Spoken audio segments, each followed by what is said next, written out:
Welcome to Kenton's videos. Enjoy the video. You'll begin by verifying your iPhone model and iOS version so personal voice is available. Once confirmed, open Settings, go to Accessibility, then Personal Voice and tap to create a new voice. Make sure you're in a quiet room and use a wired headset or AirPods for consistent audio.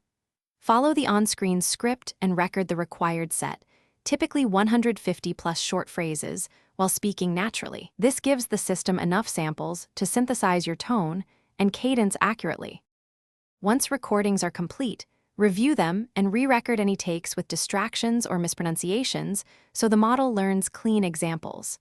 Then allow the iPhone to train the personal voice model. This runs locally and may take several minutes, so do not interrupt or lock the phone.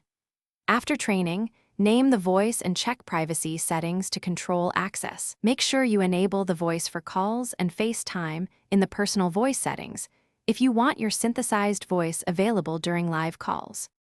To use the voice during a call, start the phone or FaceTime call and open the audio options.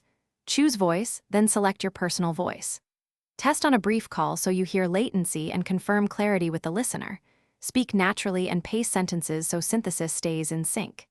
If you notice timing, clipping, or poor quality, make sure the mic input is steady, switch to a wired headset, and if needed, retrain or update the personal voice model. This usually resolves most issues quickly.